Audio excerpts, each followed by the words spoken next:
इधर उत्तराखंड के हरिद्वार में एक कांवड़िए की मोटरसाइकिल आग की लपटों में घिर गई। उत्तराखंड के हरिद्वार में कांवड़ मेले के दौरान एक कांवड़िए की बाइक में आग लगने से अफरा तफरी मच गई। वो मोटरसाइकिल आग की लपटों से पूरी तरह घिरी नजर आई। हालांकि गनीमत यह रही कि इस हादसे में कोई घायल नहीं हुआ। उत्तर प्रदेश के वाराणसी पहुंचे मुख्यमंत्री योगी आदित्यनाथ ने कई कार्यक्रमों में हिस्सा लिया। इस दौरान उन्होंने कांवड़ियों पर गलत टिप्पणी करने वालों पर निशाना साधा। यह वह मानसिकता है जो हर प्रकार से भारत की विरासत को अपमानित करना चाहती है। गुजरात के गांधीनगर में आरोप लगा कि एक ऑटो रिक्शा के ड्राइवर ने एक महिला होमगार्ड पर तेजाब फेंक दिया। पुलिस के मुताबिक उस ऑटो रिक्शा के ड्राइवर और उस होमगार्ड के बीच किसी बात को लेकर कहासुनी हो गई थी। इस घटना के बाद पुलिस ने आरोपी को गिरफ्तार कर लिया। उधर उत्तर प्रदेश के अमेठी में एक ड्रग्स इंस्पेक्टर पर मुंशीगंज थाने के दरोगा के साथ बदसलूकी करने, गाली गलौज करने और धक्का मुक्की करने का आरोप लगा। मुंशीगंज थाने के दरोगा शिवकांत त्रिपाठी के मुताबिक ड्रग्स इंस्पेक्टर कमलेश मिश्रा नशे की हालत में तेज रफ्तार गाड़ी चलाते हुए जा रहे थे।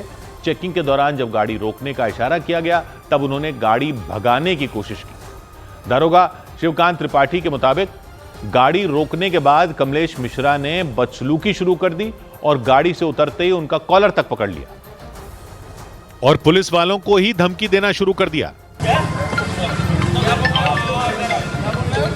दरोगा शिवकांत त्रिपाठी के साथ उलझ रहे कमलेश मिश्रा को वहां मौजूद पुलिस वालों ने किसी तरह संभाला। इसके बाद भी वो दरोगा को धमकाते रहे। तुम अगर वीडियो बनाओगे ना, बनाओगे तुम्हारी इज्जत खत्म हो जाएगी। ड्रग्स इंस्पेक्टर कमलेश मिश्रा किसी को फोन पर दरोगा की तनख्वाह बताते हुए धमकी देते नजर आए। 2800 ग्रेड पे वाले आदमी, मैं 5400 पीसीएस अधिकारी। काफी हंगामे के बाद पुलिस वालों ने उन्हें हिरासत में लिया और थाने ले गए। पुलिस के मुताबिक कमलेश मिश्रा की प्राइवेट कार पर हूटर लगा हुआ मिला। इसके साथ ही उनकी गाड़ी से शराब की बोतल भी मिली। हालांकि कमलेश मिश्रा ने दावा किया कि शराब की बोतल उनकी नहीं थी। नहीं, बोतल तो नहीं हो सकता। ड्राइवर गाड़ी चलाते हैं, हमें चलाने आती नहीं गाड़ी, है ना, तो उसने रखा होगा। पुलिस की टीम दारोगा के साथ बदसलूकी करने के आरोपी ड्रग्स इंस्पेक्टर को मेडिकल जांच के लिए जिला अस्पताल लेकर गई, जहां उनके खून के सैंपल लिए गए। इधर गुजरात के साबरकांठा में दूध के दाम बढ़ाने की मांग कर रहे किसानों का प्रदर्शन थमता नहीं दिख रहा। साबरकांठा में कई जगहों पर किसानों ने सड़कों पर दूध बहाकर अपनी नाराजगी जाहिर की। किसानों की नाराजगी साबरकांठा जिला सहकारी दुग्ध उत्पादक संघ के खिलाफ दिखी। साबरकांठा जिला सहकारी दुग्ध उत्पादक संघ को साबर डेयरी के नाम से भी जाना जाता है। कुछ दिन पहले सैकड़ों की संख्या में दूध उत्पादक किसानों ने साबर डेयरी के सामने इकट्ठा होकर हंगामा भी किया था, लेकिन प्रदर्शन के दौरान उनकी पुलिस वालों के साथ झड़प हो गई थी और पथराव के बाद वहां भगदड़ मच गई थी। हालात को काबू में करने के लिए पुलिस वालों को आंसू गैस के गोले दागने पड़े थे। उस प्रदर्शन के बाद भी साबरकांठा में दूध उत्पादन करने वाले किसानों का गुस्सा नहीं थमा। वहां कई जगहों पर किसानों ने हजारों लीटर दूध सड़कों पर बहा दिया।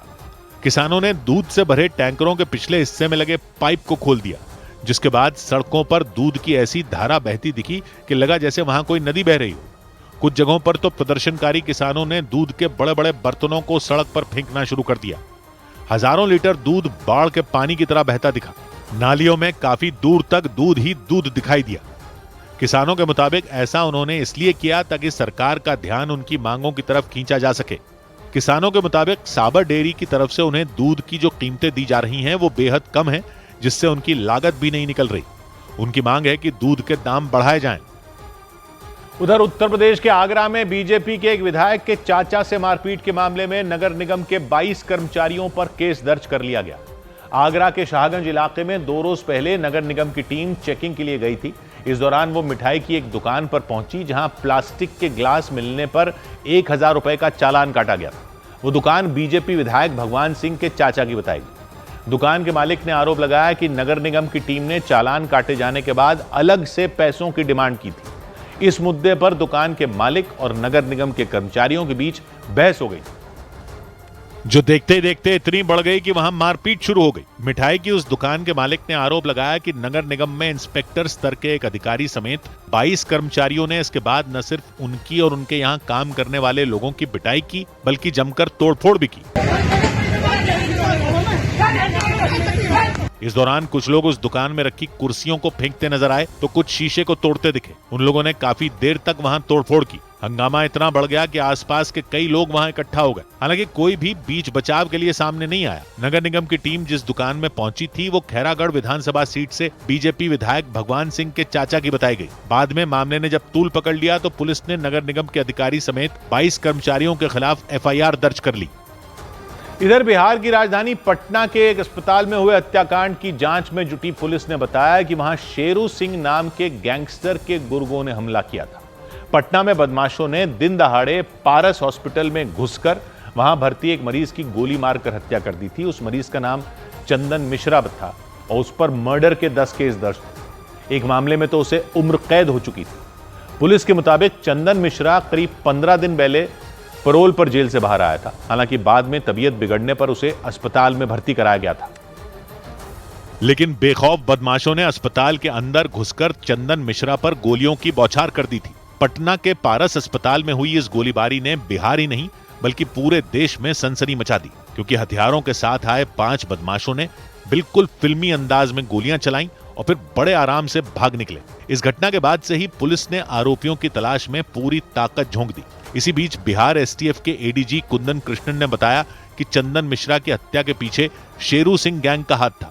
उनके मुताबिक करीब 15 साल पहले तक गैंगस्टर शेरू सिंह और चंदन मिश्रा का गिरोह एक साथ काम करता था। ये दोनों गैंग काफी चर्चित रहा। वर्ष 2011 में 7-8 मर्डर्स ये दोनों इकट्ठे मिलके किए थे। बिहार के बक्सर का रहने वाला गैंगस्टर शेरू सिंह बंगाल की पुरुलिया जेल में बंद है। हत्या के मामले में उम्र कैद की सजा पा चुका चंदन मिश्रा भी बक्सर का ही रहने वाला था। बताया गया कि 1.5 दशक पहले तक दोनों के बीच गहरी दोस्ती थी, लेकिन कहा जाता है कि हत्या के एक मामले को लेकर दोनों के बीच अनबन हो गई थी और इसी के बाद से चंदन मिश्रा और शेरू सिंह के गैंग भी एक दूसरे की जान के दुश्मन हो गए। इस बीच सुप्रीम कोर्ट ने जमीन के बदले नौकरी के मामले में लालू यादव की याचिका खारिज कर दी। रेलवे में लैंड फॉर जॉब यानी जमीन के बदले नौकरी के मामले में लालू यादव को सुप्रीम कोर्ट से राहत नहीं मिली। कोर्ट ने इस मामले में दर्ज FIR रद्द किए जाने और ट्रायल कोर्ट की कार्यवाही पर रोक लगाए जाने की उनकी मांग खारिज कर दी। इसके साथ ही कोर्ट ने हाई कोर्ट में चल रही सुनवाई में दखल देने से भी इनकार कर दिया।